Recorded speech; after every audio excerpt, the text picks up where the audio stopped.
So here's some weird stuff that's happened in the last couple days. So weirdly, I didn't hear from anybody until December 23rd, and then I said I didn't have money. I was trying to let them off the hook so they didn't have to see me. They had not reached out to want to see me. My kids, I'm talking about my kids. It was December 23rd. I'm gonna say 4 or 5 o'clock at night.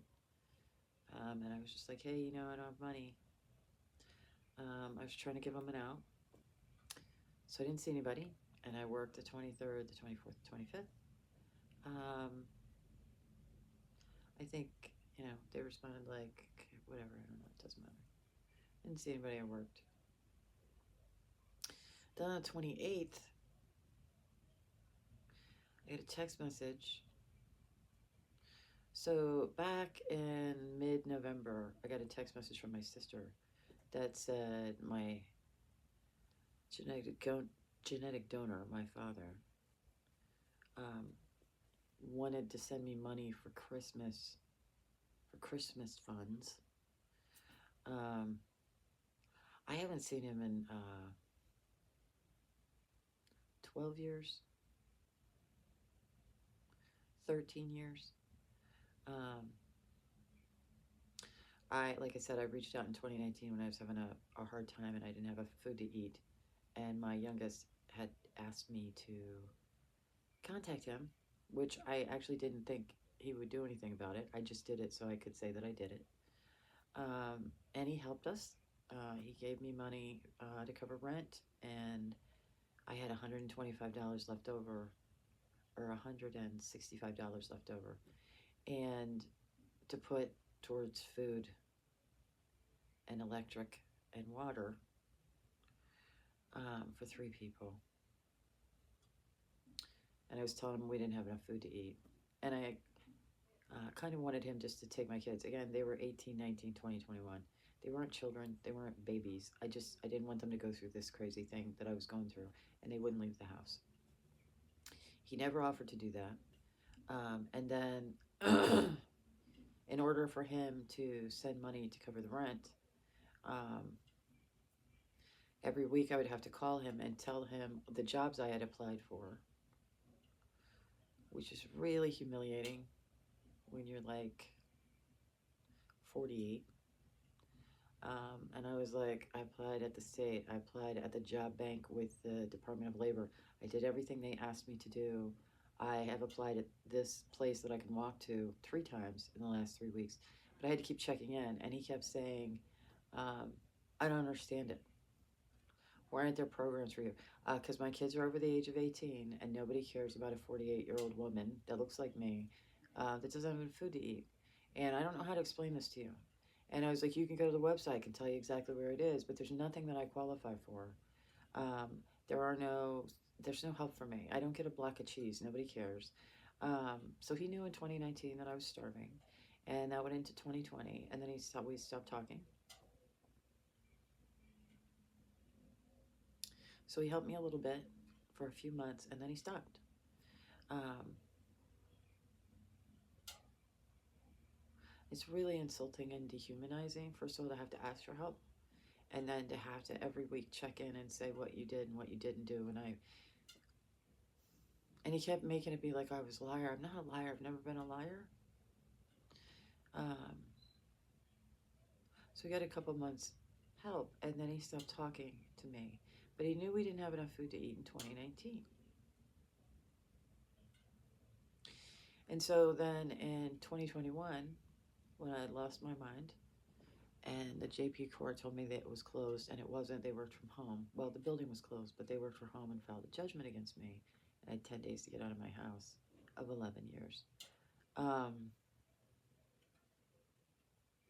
Again, my youngest is a bit of a bully and said, you have to reach out for help. Again, my plan, not to trivialize it, because I hadn't had enough food to eat, and your brain doesn't work right, and you're exhausted from being so scared for so long.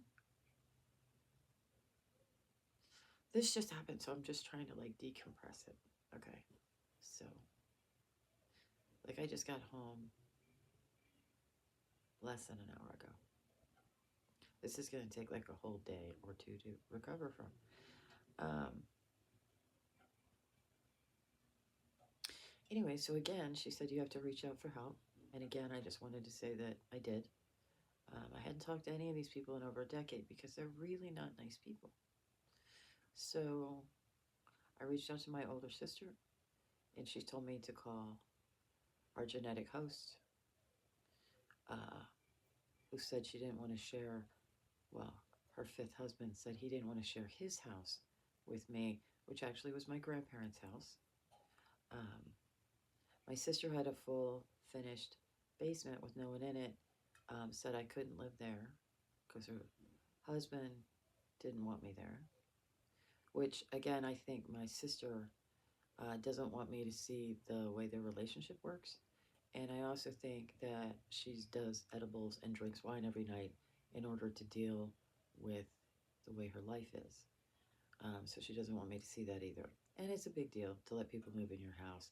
My thing was like just like 6 months so I can bank some money. Like, um, I guess these people think I want to live with them forever. And I don't know where they're getting that from. I lived on my own completely for 11 years, totally successfully. So I don't know where people are getting this weird shit from. Um, like I said, my mother was diabolical and had all kinds of credit issues, and her parents used to bail her out all the time, that's foreshadowing. I didn't have that. I was paying her gas bill and I was buying her food. When I was a 19-year-old single unwed mother with brand new baby, which would have meant that she was mid 40s and asking me to help her pay her bills when I was 19. So she didn't ask my brother and sister, she asked me, and I made less money than everybody. Um, so again, I was still parenting her and paying for her bills and stuff. So,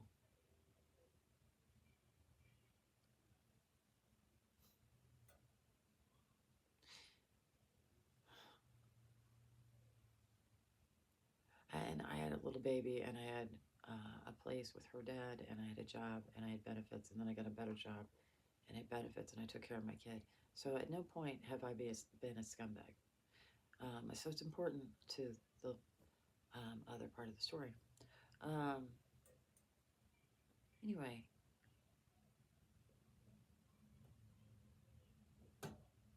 so when my sister, the only person that was left was my violent, abusive brother, who I had stopped seeing like 13 years before because he chased me through her house and tried to beat down a door to hurt me physically, put his hands on me. Um, and I never spoke to him again. And he was stone cold sober, and he's violent. So the only place I could go was there. And everybody knew that it was not going to be good, especially my sister. And she took me there, and I said, it's not going to be good. And she said, I know. And she left me there. And within days, I was being screamed at and having guns pointed at me and basically terrorized. But when we got there,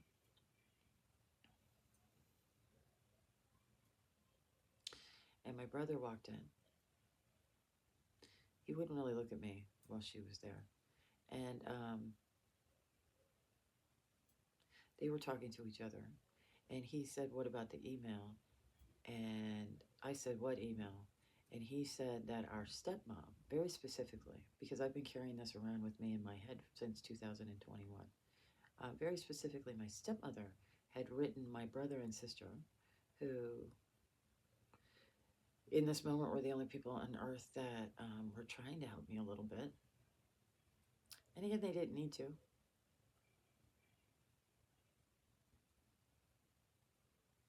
And it's so dehumanizing.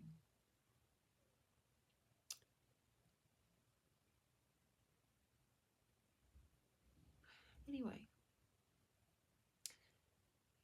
and she said she wasn't going to respond or didn't respond. So since 2021, I've been, first of all, those two siblings made this genetic donor aware of what was going on and that I was going to be in the woods. and I didn't have any option.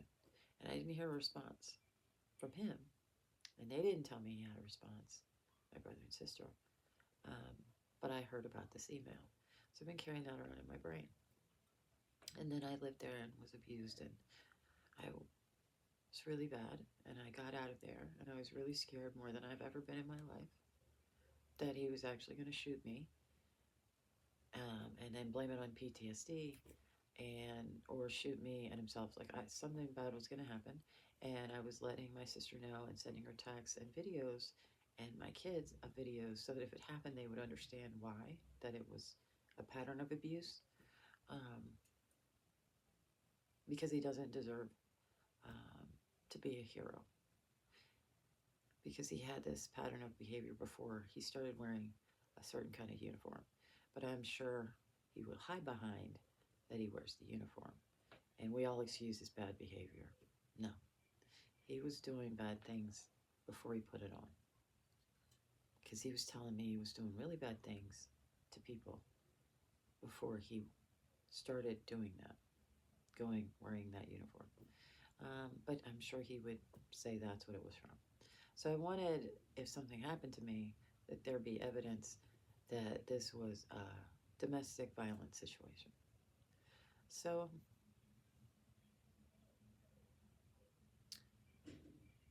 so I haven't seen the genetic donor for 13 years. And he helped me a little bit in 2019, then he stopped talking to me, and he knew I was starving. And in 2021, when that my stepmom and my genetic donor were informed that I would be in the woods, all I know is that my stepmom wrote an email. So to get this weird text from my sister, who I haven't spoken to in several weeks or months, probably months,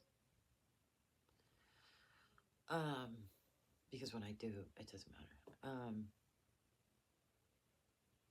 It's weird, right? But I need money. So I am still trying to recover from being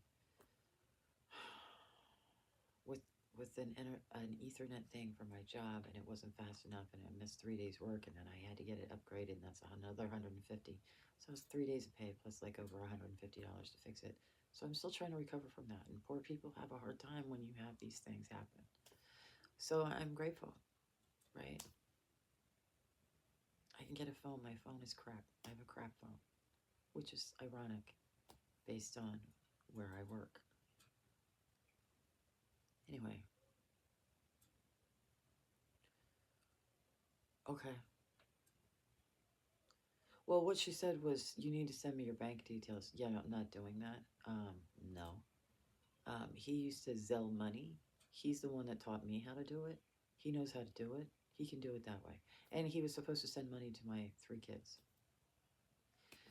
Okay, he can send it. He knows how that works. So I didn't hear anything, right? And this is like mid-November, end of November. I didn't hear anything, which is fine. Like, I don't know that it's not her saying it from the other person. I like to get my bank. Like this is all so crazy. Like, these people are so crazy. I don't want anybody to have my bank details. I don't really trust the things that are being said to me by these people. I just don't.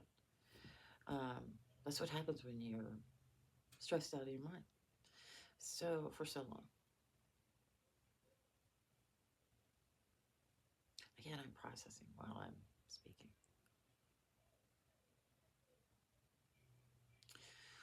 So I didn't get anything. And then my oldest daughter said, I got something, which is awkward in a group text with 3 daughters and myself to be the only one that got something. Like, he said he was going to send it to the kids. Like, just, if you don't want to send it to me, send it to the kids. Whatever. It's just weird. So but he's an older person. And then I was like, maybe he didn't know what he did and would have, why wouldn't he send stuff to my other kids? Like, why would you send to one of my 3 kids? It's too weird. So I was like, that's weird. And I don't personally care. I just don't. I'm so used to struggling. Like, it's whatever. I honestly, anyway, and we're not talking about a great deal of money, right? Like, $100 maybe is what I'm thinking, right? So I said to her, I sent my sister a text and said, hey, the only one of the 4 of us that got something was my oldest. So I don't, it makes me nervous for him. Like, did he get a scam thing? Like, who's asking him for bank details? Like, I do stuff all day long. So I said, just let him know the other two didn't give anything. So if he tried to send something to them, he might have to resend it, or I don't know, it's weird. But it was an awkward group text, right? Like, I'm trying to make it funny. And that's all I said. Because if he's gonna send money to my one kid, send it to the other two, or don't send it to any of them, or send it to all of them. Don't do one of. It's just weird, right? Um, so then on December 28th, I wake up to a money going into my account, which is, and then a follow up from him. Now I don't have his number in my phone, but it was, hey, this is me, and I had your old phone number because I did have the last time I talked to him, I had an old phone number, a different phone number. Hey, um, please accept this. You don't have to talk to me. There's no strings attached to this, but I'm just trying to help.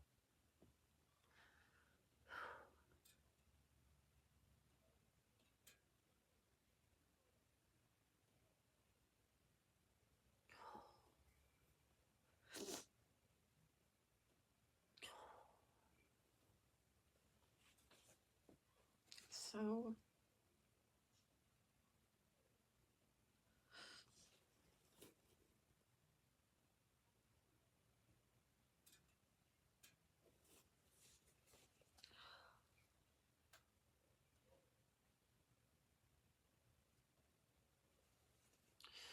I haven't had any help, like,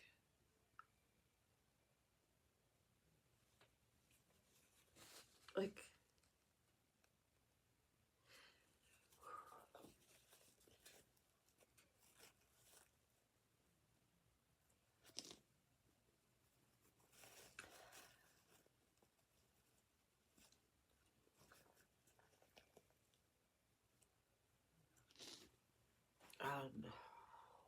I would rather not have to need it or accept it, but just to be offered.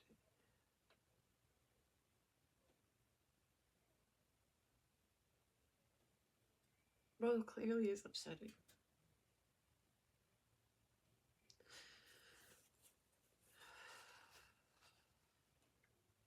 I mean, I just went through this whole thing explaining how nobody thinks about me, right? Like, I tell people, the closest people to me, I'm having mental health shit.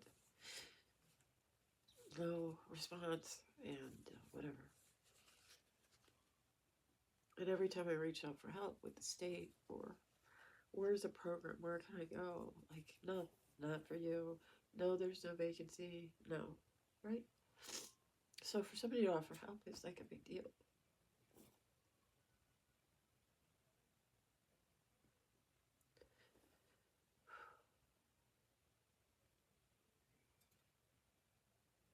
So I said, thank you. It helps tremendously. It makes a big difference to me. Thank you. I said it makes a big difference in my life. Because now I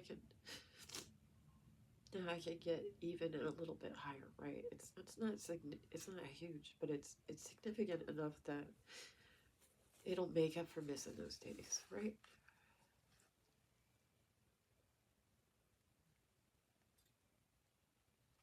Anyway, it's not like I can buy a car or a house. But it's enough to get me back to where I was before I missed the days. So, which is again,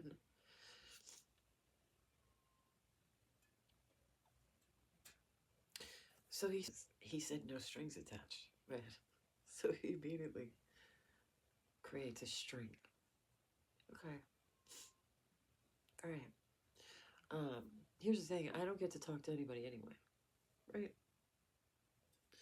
I don't ever get to get out of the house. Um, why not? Right? Can't possibly hurt me more.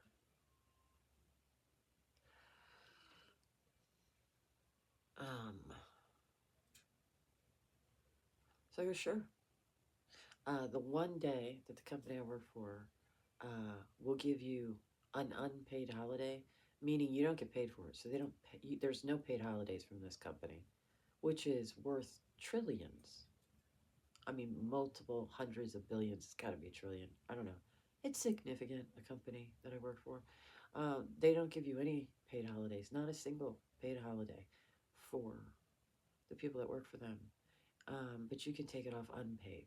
Okay, so I miss a day of pay. Do you see? Anyway, but it's 3 days off, right? And I'm going to take that. So I said, hey, so normally I'm off Thursday, Friday. Now I'm off Wednesday, Thursday, Friday for New Year's Day. Cool. Hey, if you want, I don't have anything to do, clearly. Um, we can do it this day because I thought if we do it this day, I have 2 days to recover. See, that's what's helpful about knowing kind of what's going on with my brain. Like, I know I have to bank that time in. I need time to recover. So he said, absolutely, name a day and time. And he lives about 45 minutes away.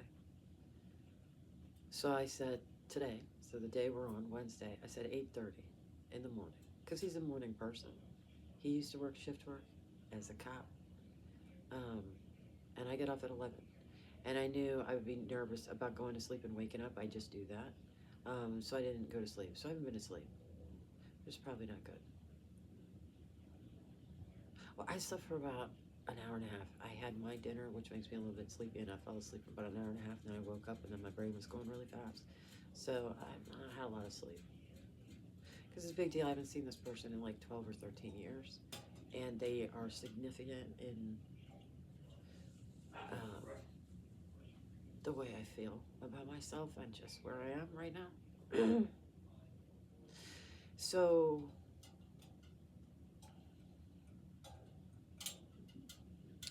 I was trying really hard all night or morning, so after midnight till 8:30, trying to stay really, really calm and just be like, I just need to speak my truth calmly and quietly and clearly. Because here's the thing, I don't think he knows any of the stuff that happened.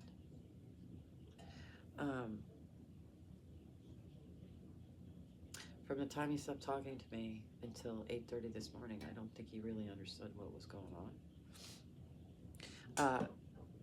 That being said, I don't think you need a lot of detail when you hear that your kid is going to have to go sleep in the woods, and you knew they were struggling in 2019. I don't know how much more detail you need, or effort you might make.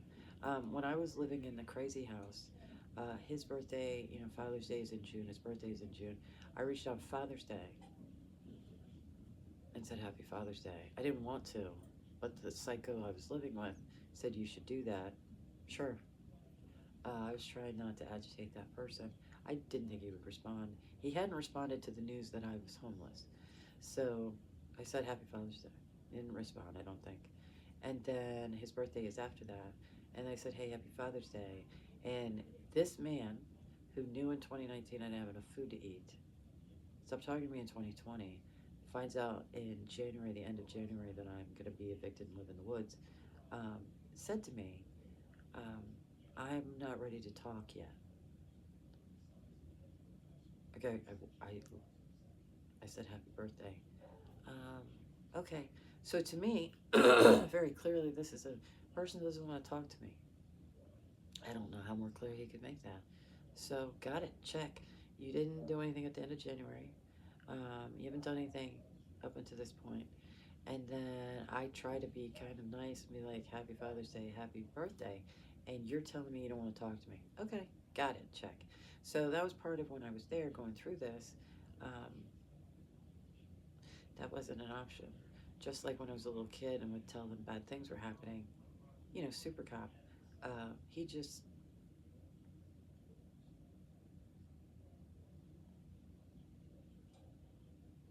he could protect little kids that he didn't know, but not his own. Okay. Anyway,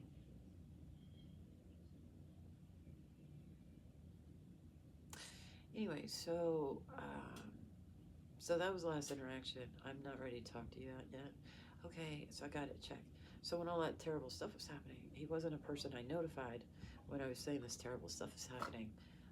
Here's a video of me being screamed at. This is what it sounds like. He wasn't one of those people, right? Because he made it very clear to me.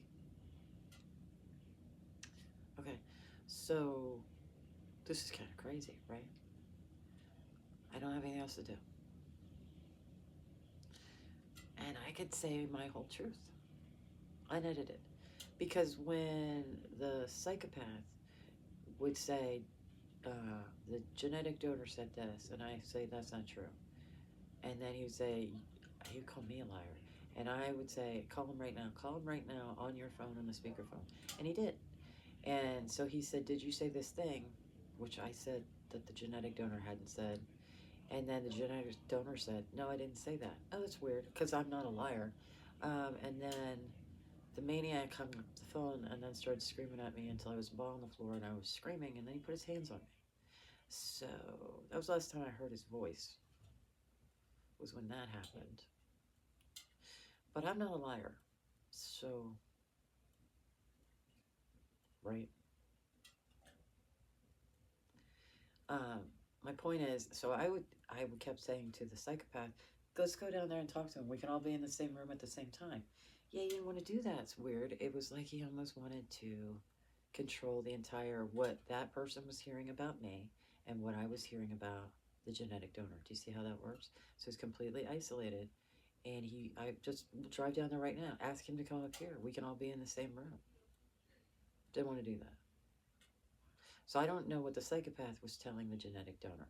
Okay. So I was like, this is an opportunity to tell you what I experienced. And it's someone that it would matter to, right? I want you to understand what happened. Okay? All right. So, couldn't sleep. Stayed up. 8:30. I was out there at 8:17 because I know he's going to show up early because I know that's what he does. And he did 2 minutes later. Anyway, we have a very, outside of this kind of stuff, like we actually have a really good time together. Like we can drive around and talk about nonsense. Um, like I can't look at, I've never been able to look at these parental units as parental units. Like I can hang out with you, but I can't, if I look at you from what I went through as a small person, I will not be good. So I can hang out, right? A lot of masking. Um, because again, I don't get to talk to anybody. So he showed up, and I had texted to him, hey, be here at this time. You need to prepare yourself. Because again, he hasn't seen me in 13 years, so he hasn't seen any of this, right? Which has got to be jarring, especially when I'm the youngest. The last time he saw me, I think I had very, very dark brunette hair. And again, I told you I look like my genetic host, and it's startling way. So I said, prepare yourself I said, prepare yourself for the gray hair. And if you say anything about me looking like your ex-wife, I will refuse to get in the car. Right. So I was trying to, don't, because people always say that to me. It's either I look like the psychopath, which people think we're twins. He's 2 years older than I am. That's how closely we look like each other. And I look a lot like both of my parents, especially when I'm with one parent, they accuse me of looking like the other one, and the other one accuses me of looking like, it's just, that's the way it is. I never get to have my own face. I don't get to be my own person. Everybody associates me with other people. They don't see me. And it's upsetting when you're little and growing up like that because people will sneer and go, you look just like your father. In a really mean way. And your other person will say you look just like that person. And it's really upsetting. And it's really bothering me the whole of my life. So I know how like kind of weirdly sensitive and stressed out I am. I did not want to hear that. So I was funny, masky funny. And I was like, get it out of your system before I got in the car. And I got in the car. And it was just like we've always been. It's very relaxed. Um, and we just kind of, he was like, um, you know, you can talk about whatever you want. I'm not going to push you to tell me anything. I'm just happy to have the opportunity to be around you. Which he could have done at any point. But again, I don't know what he's being told, right? And it's a lot of stuff to tell somebody. So we talked about my kids a little bit and what they're doing, where they are. And he talked about he's going to have a test, like a health test. Both his parents had heart attacks. So he's always been really weird about it and like does red wine and vitamin A and works out. And worrying about it is going to give him a heart attack. So he's having another test. And so he's worried about that. But I was like, it's gonna be fine. I told you before. You just stress yourself out. Like I can relate to people that way.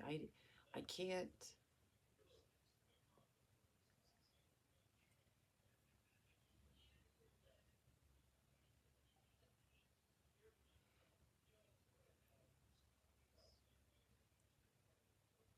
The treatment by the person. Like if I look at it in that moment, I couldn't do that. So I can be masking, right?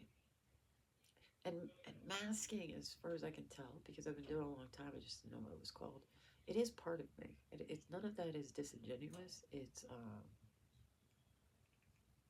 when I get overwhelmed emotionally, I just, there's dark humor, and I can make it something funny and interesting, right? So it was like kids and stuff like that.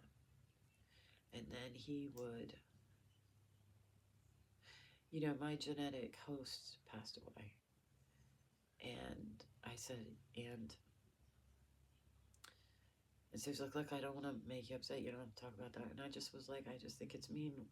None of us got to have one. She was terrible.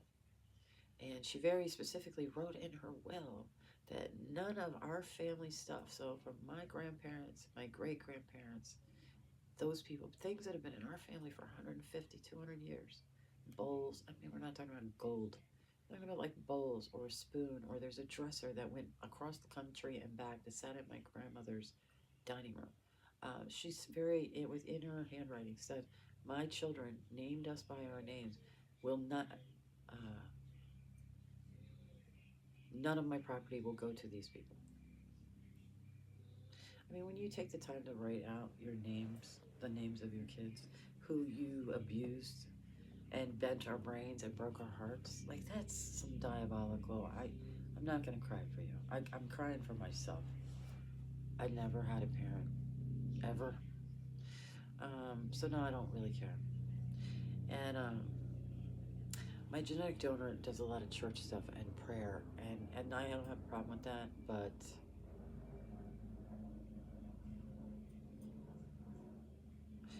I think he would like to forgive everybody of everything, and some things are unforgivable. So I just was like,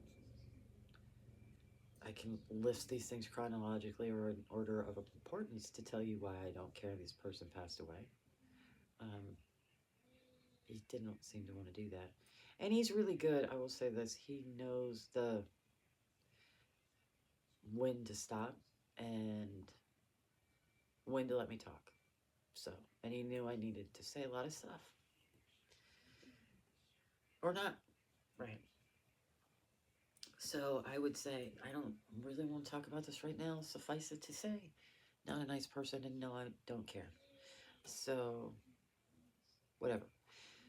So, there was a lot of like, kind of,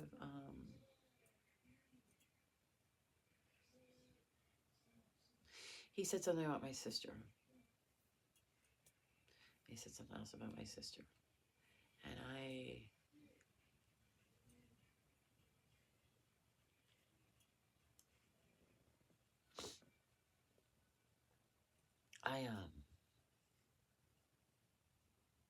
it's very hard,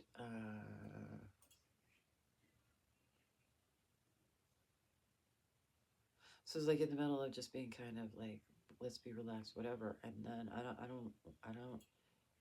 I'm not going to pretend these are nice people. So I said, okay, so we're going to talk about this stuff. So I'm going to explain to you from the time we stopped talking in 2020. And I just want to remind you, you know that I was struggling in 2019. That's when I reached out to you. You know we didn't have enough food to eat.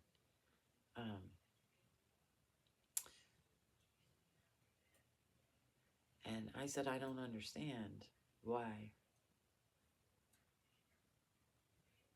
So when you found out in January 2021, you knew didn't have enough food to eat. From me and my kids didn't have enough food to eat since 2019.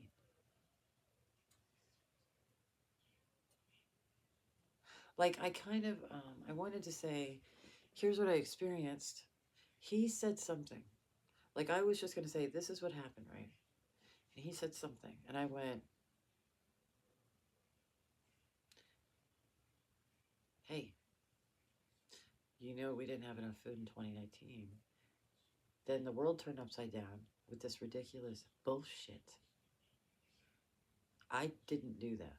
I didn't make that up. I couldn't get a job. I applied at this place I could walk to 3 times. I got a second interview with the state for an insurance customer service job. I was a licensed insurance agent. I've worked in customer service. I could do that job. I got to the second interview and then was told that the Department of Insurance decided to not have that customer service line. I told you all the play. I went to the front. I did everything I was supposed to do. And you made me tell you everything I was supposed to do. Everything once a week. In order to get money from you, I had to tell you all the places I... And here's what he said to me. I really didn't think you were trying to get a job.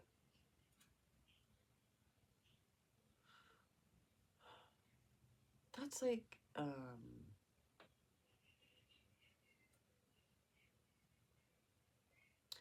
it's like calling me, like it would be if I was dating a man and he called me a cheater. Like it's so removed from the actual human being I am. Where's that coming from? Where have I ever not had a job? Where have I ever lied about trying to find a job? Where is that coming from? And these are the questions I asked. What are you talking about? I was telling you the places I had applied for these things. There wasn't anything out there. I told you all these things. I did this today. I did this today. I did this today. You thought I was lying about that and wasn't trying to get a job. And he said, "Well, I saw what your mother did to her father."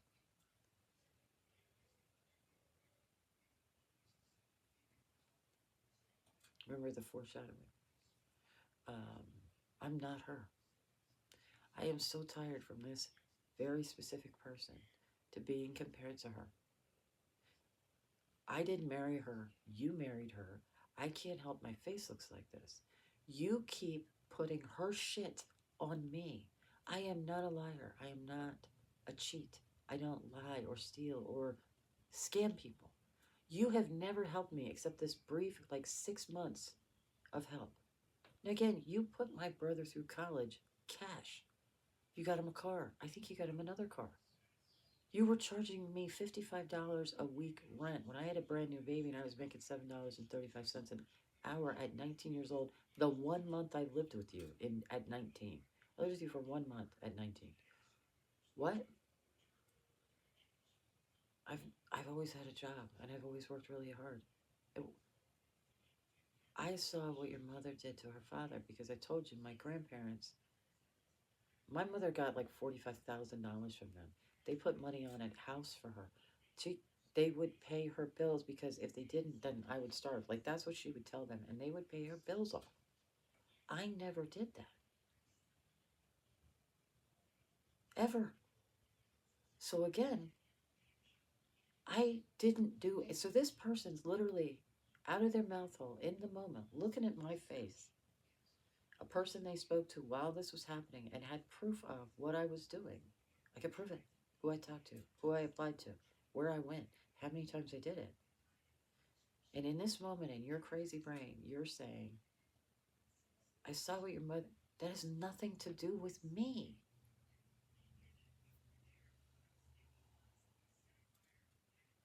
It's nothing to do with me.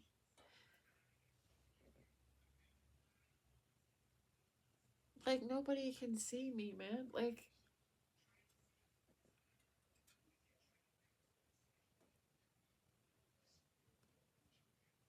nobody can see me. I look like this one or that one or the psychopath. Nobody can actually see me. And he's saying it right to my face. And he's comparing me to one of the most despicable, soulless people because of the way I look. Because nothing I've ever done has been anything like her. I'm not a drunk. I'm not an asshole. I don't abuse my kids. They eat before I eat. I've given them everything I could possibly give them. I don't have credit card bills. I don't have anybody giving me $45,000 to buy a house.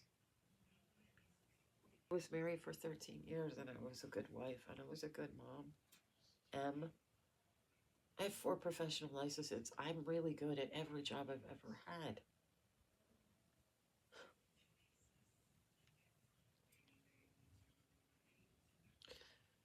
She was literally telling me that he thought I wasn't trying to get a job. So that was stunning. And I responded in this way. And then he was quiet. Because I think in his crazy brain that makes sense. Like the other one I said, don't these people feel remorse? Well, no. Clearly this person felt validated to think it. I look like that person, therefore I am exactly like them, even though I have known this person for 53 years. I might not have seen him for the last 13, but she never lied and was always kind of a hard ass about boundaries and having honor and integrity and didn't really put up with bullshit. And she always did work really hard. And she had those, no, nope. So,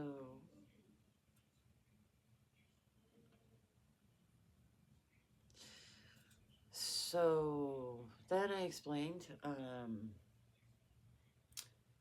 I was told a thing, but they really did a thing, and this thing got filed. And I had nowhere and nothing. And who I called and what they said and whatever. And I said, as far as I know, I didn't even know that you guys knew. I'm pretty sure you knew at some point. And then I heard about this email. So I would like you to explain this email. And before I could finish saying, did your 4th wife write this email to the 2 people on earth that were willing to help me? You know, the persons that's been starting since 2019 that you personally knew about. He said, I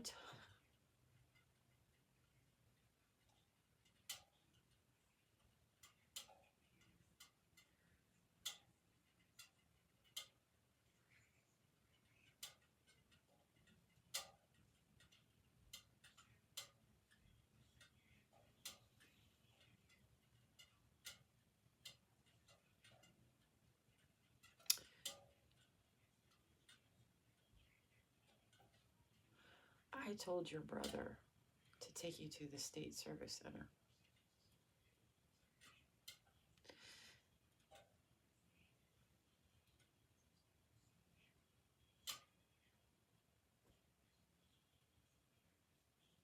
I didn't do anything wrong. I didn't do anything wrong. Like, you have no idea. I didn't do anything wrong. I didn't do anything wrong.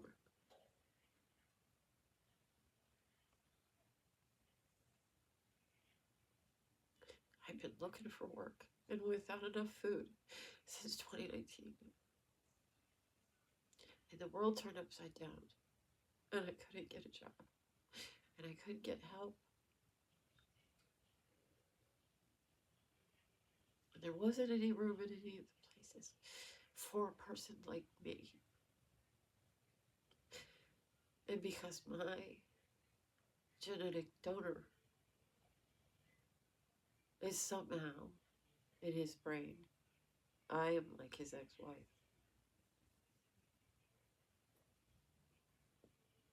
I'm not a real person. I am just a copy of this disgusting creature. He told my brother to take me to a homeless shelter.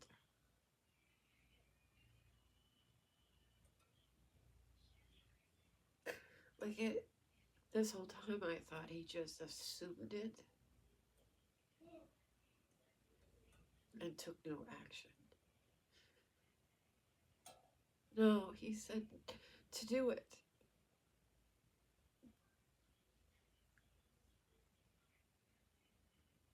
I should have just gone in the woods, bro. His own craziness. That I am that person, even though he's never seen me behave like that person. He was going to take me to a homeless shelter. Well, he wanted someone else to do it.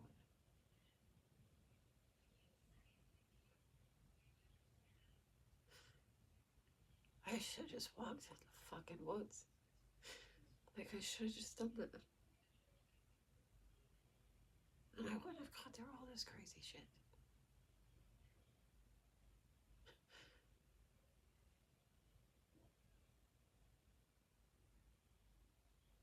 This is what these people think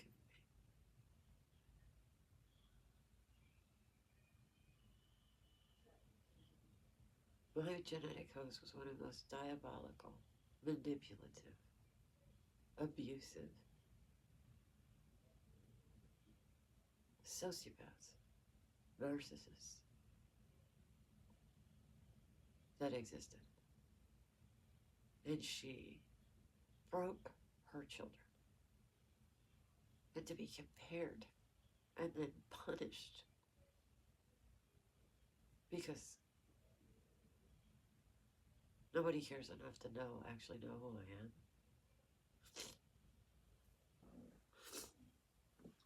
This is why I don't cry. I look like a bullfrog.